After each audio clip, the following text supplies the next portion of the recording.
Pangalawang hakbang para matutunan mong magpakaligaya sa Diyos ay mag-google ka ng panahon kasama siya. Hindi sapat na makilala mo siya kung hindi kailangan mong mag-google ng panahon din sa presensya niya. Hindi tayo magiging maligaya sa Diyos kung hindi natin siya makikilala. At hindi din natin siya makikilala kung hindi naman tayo mag-google ng panahon kasama siya. May nagsabi, to spend time with God is to know Him, and to know Him is to enjoy Him. Kaya si Haring David ay naintindihan niya na ang paggugugol ng panahon kasama ang Diyos ay importante.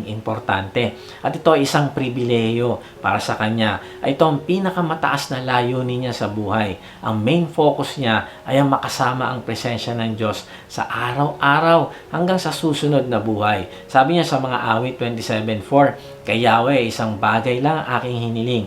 Iisa lamang talaga ang aking hangarin. Ang tumira sa templo niya habang buhay, upang kagandahan ni Yahweh aking mapagmasdan, at dooy humingi sa kanya ng patnubay. Kaibigan, anong iisang bagay na gusto mong mangyari? Dalayan ko na ang makilala at manatili sa presensya ng Diyos ang nag-iisang hangarin mo sa buhay. Maaaring iniisip mo na kaya lang nasasabi ni David yan kasi hari siya, marami siyang pera at tauhan. Ako, ang dami kong problema. Kaibigan, alalahanin mo na sinabi ito ni David, hindi sa panahon ng kaginhawahan, kung hindi sa panahon ng kahirapan at panganib na mapatay silang lahat dahil nasa gitna sila ng digmaan. Tingnan natin yung naunang verse, atras lang tayo ng isa.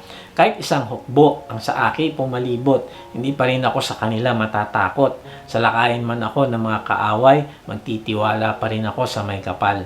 Grabe no, ito si David, ang daming kailangan gawin. Kailangan nilang magplano, kailangan nilang magsanay at maghanda sa gera. Pero ito siya, nananalangin at tumihiling sa Diyos na Lord, gusto kitang makasama lagi. Ito ang magbibigay ng kaligayahan sa akin. Alam ni David na ang tanging magbibigay ng kaaliwan, tagumpay at kapayapaan sa gitna ng digmaan o kahit na ano pa mang problema ay ang presensya ng Diyos na kasama niya. Bakit kaya ang pinakamahalaga para kay David ay ang makasama ang presensya ng Diyos? Kasi nananampalataya siya na maiingatan siya ng Diyos na nagmamahal sa kanya kung siya ay nasa presensya nito. Sabi niya, itatago niya ako kapag may kaguluhan sa loob ng kanyang templo. Ako'y iingatan. Sa ibabaw ng batong malaki, ako'y ilalagay. Matatalo ko ang mga nakapaligid kong kaaway. Sa templo'y sisigaw ng may kagalakan habang mga handog ko'y iniaalay. Aawitan ko si Yahweh at papupurihan. Kaibigan, gaano kabigat ang problema na pinagdadaanan mo? Hanapin mo ang Diyos at mag-google ka ng panahon para kausapin siya sa pamagitan ng pagbabasa ng Bible. Walang ligtas na lugar kung hindi sa presensya ng Diyos. At si David ay naintindihan niya na hindi siya nanalo sa maraming digmaan dahil magaling siya. At ang kanyang mga sundalo, kung hindi dahil siya ay nasa presensya ng Diyos. Naunawaan ni David na kung nasan ang Diyos, ay kailangan naroon din siya. At kung kakampi niya ang Diyos, ay sino pa ang tatalo sa kanya. Alam ni David na sa presensya ng Diyos ay walang problema ang hindi malulutas. At walang pagsubok ang hindi malalampasan. Kaibigan, wala ka man ng pinakamataas na edukasyon, maraming pera sa bangko, matitinding koneksyon sa gobyerno at mga negosyante, ay kung nasa presensya ka naman ng Diyos, ay hindi makakapanaig sa iyo ang mga bagay na kinatatakutan mo. Bakit? Dahil nagpapakaligaya ka sa presensya ng Diyos. Kung siya ang pangunahing hanap ng puso mo, ang pangako niya ay daragdag niya sa iyo anumang pangailangan mo. Imagine mo na ang iyong asawa ay maghapong text ng text sa iyo dahil miss na miss ka na niya habang ikaw ay nasa opisina. Gusto niyang mapansin mo naman siya kahit ilang segundong reply lang. Pero dumaan ang lunch break at merienda at hanggang makauwi ka na ay wala kang reply. Ano kaya ang mararamdaman niya? Tapos sasabihin mo sa kanya, nagtatrabaho naman ako para sa pamilya natin eh. Sa tingin mo, anong mararamdaman niya? Alam mo, minsan ganyan din tayo sa Diyos.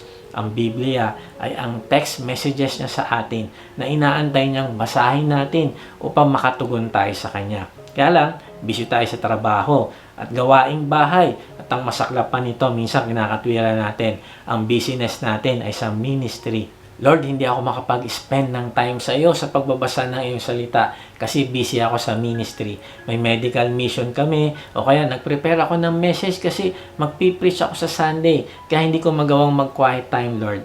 Pero Lord, para sa iyo naman itong ginagawa ko, di ba? Mali kaibigan, nilikha ka ng Diyos para sa isang nagmamahalang relasyon sa Kanya.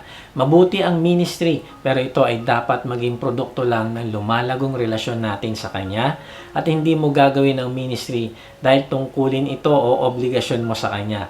Kapag ganitong ginagawa mo sa ministry ay mapapagod ka balang araw, pero kung inuna mo na palaguin muna ang relasyon mo sa Kanya, ay masaya kang tutupad ng iyong tungkulin kahit ano pa ang mangyari. Bukod sa pakikipag-usap ko sa Diyos araw-araw, ay meron akong isang araw sa isang buwan na ginugugol ko para sumamba at manalangin sa Kanya. Pupunta ako sa isang bundok at doon ako nananalangin. Ito ang personal retreat ko at nakakatulong sa akin ito ng malaki dahil dito ko ginagawa ang pagsamba sa Kanya nang walang nakakadistract na bagay. Kaibigan, mag-google ka din ng panahon para sa date nyo ng Diyos. Ang bawat panahon na nilalaan mo sa Kanya ay walang masasayang kung hindi ito ay isang investment dahil mamumunga ito ng mas malapit na relasyon sa Kanya.